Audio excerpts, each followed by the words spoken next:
সম্মানিত মসজিদে মুসল্লিগণ, যে কথাগুলি বললাম আবার সংক্ষেপে আপনাদেরকে স্মরণ করিয়ে দিই যে আমাদের আত্মাকে যদি পাক পবিত্র করতে হয়, পাপাচার থেকে মুক্ত করতে হয়, পাপের জীবন থেকে মুক্ত করতে হয়, তাহলে আমাদেরকে আল্লাহ রাব্বুল আলামিনের ভালোবাসা, দ্বীনের ভালোবাসা এবং রাসূল সাল্লাল্লাহু আলাইহি ওয়াসাল্লামের ভালোবাসা আমাদেরকে ভালোবাসার দেখতে হবে যে আমাদের ভালোবাসাতে কতটা ঘাটতি আছে। যে ঘাটতিগুলো আছে পূরণ করার চেষ্টা করতে হবে।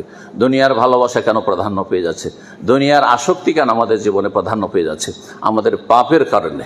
যত মানুষের জীবনে পাপ বাড়বে তত বেশি পাপকে ডেকে নিয়ে আসবে, ওলামায়ে কেরামগণ বলেছেন। আর নেকি, এক নেকি আর এক নেকির দিকে ডেকে নিয়ে যাবে। সুতরাং আপনি যত বেশি নেক পথে চলবেন, যত ভালো হওয়ার চেষ্টা করবেন, ভালোর দিকে টেনে নিয়ে যাবে, আর মন্দর দিকে টেনে নিয়ে যাবে। এই বিষয়টি যেন আমাদের সবসময় স্মরণ থাকে। আর দ্বিতীয় যে বিষয়টি বললাম সেটা ফরজ ওয়াজিবে যেন গাফিলতি না থাকে। এমনটা না হয় যে মাদ্রাসার পরিবেশে অনেক ছেলেরা আছেন, হয়তো তার গ্রামের পরিবেশ, তার বাড়ির পরিবেশ ভালো না, অনুকূলে নয়।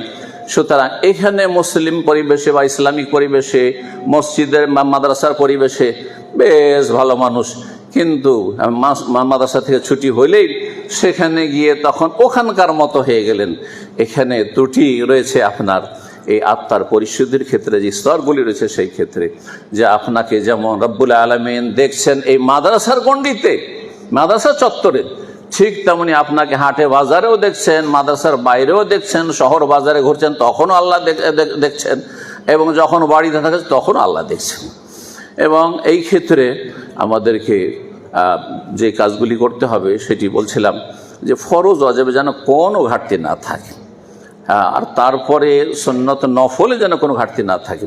আর একটি অত্যন্ত গুরুত্বপূর্ণ বিষয় যে যেমন ইতিবাচক ইবাদত বন্দেগীতে আমাদেরকে এগিয়ে যাবে, তেমনই নেতিবাচক অর্থাৎ গুনাহমুক্ত জীবনযাপনের চেষ্টা করতে হবে।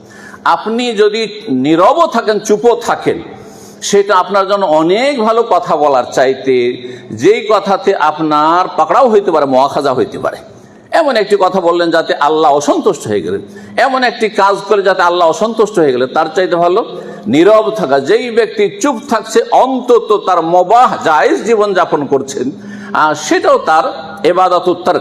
সুতরাং হয় ভালো কথা বলবো, মান কানা ইউমিনু বিল্লাহি ওয়াল ইয়াউমিল আখির ফালিয়াকুল খায়রান আও লিয়াসমুত, ভালো কথা বলেন আর না হলে চুপ থাকেন। অনেক সময় মজলিসে বসে আছেন, দু একজন গীবত করা শুরু করলো, একজন চুগলখড়ি করা শুরু করলো, আপনি বলেন হ্যাঁ হ্যাঁ হ্যাঁ ঠিকই আছে ঠিকই আছে, আপনি গুনাহতে সমান শরীক হয়ে গেলেন আপনি। অথচ আপনার জন্য ফরজ ছিল এই মজলিসে ইনকারে মুনকার করা, অর্থাৎ আপনি ভালো কথা দিয়ে তাকে গুনাহ থেকে বিরত রাখবেন, যে আপনি এই কাজটা করি, এটা করে লাভ নাই। ওর সামনে গিয়ে বলেন ভালোভাবে, হিতাকাঙ্ক্ষী হয়ে, তাহলে তার ইসলাহ সংশোধন হবে। না করে অধিকাংশ মানুষ, এলেমওয়ালা মানুষরাও গীবত থেকে মুক্ত না। সালাফরা গৌরবের সাথে বলতে পারতেন যে আল্লাহর কাছে বলতে পারো যে মাগতাব তো আহাদান, আমি কারো গীবত করি না। এখনকার যুগে আমার মনে হয় কোনো মুসলিম বলতে পারবে কিনা, নাসাউল্লাহ সালামাত ওয়াল আফিয়া, যে আমি কারো জীবনে গীবত দোষ চর্চা করি না, সংশোধনমূলক কাজ করি, ইসলাহি কাজ করি। সুতরাং আর এই গুনাহগুলিকে আলেম সমাজ অথবা মাদ্রাসা ছাত্র সমাজও গুনাহই মনে করেন না। গীবত করা, তাকে ছোট করলেন, তাকে মানহানি করলেন, তুচ্ছ তাচ্ছিল্য করলেন, তাকে নিয়ে ঠাট্টা মজাক করলেন, আপনি কিছুই মনে করছেন না এই বিষয়গুলিকে। অথচ আপনার কবিরা গুনাহ হয়ে যাচ্ছে, কবর আযাবের কারণ হয়ে যাচ্ছে, জাহান্নামে যাওয়ার কারণ হয়ে যাচ্ছে। আল্লাহ রাব্বুল সমস্ত যেন গুনাহ থেকে বেঁচে থাকার তৌফিক দান করেন। ইন্নাল্লাহা ইয়ামুরু বিল আদলি ওয়াল ইহসান ওয়া ইতাই যিল কুরবা ওয়া ইয়ানহা আনিল ফাহশাই ওয়াল মুনকার ওয়াল বাগই ইয়াইযুকুম লাআল্লাকুম তাযাক্কারুন। ربنا آتنا في الدنيا حسنة وفي الآخرة حسنة وقنا عذاب النار. ربنا ظلمنا أنفسنا وإن لم تغفر لنا وترحمنا لنكونن من الخاسرين.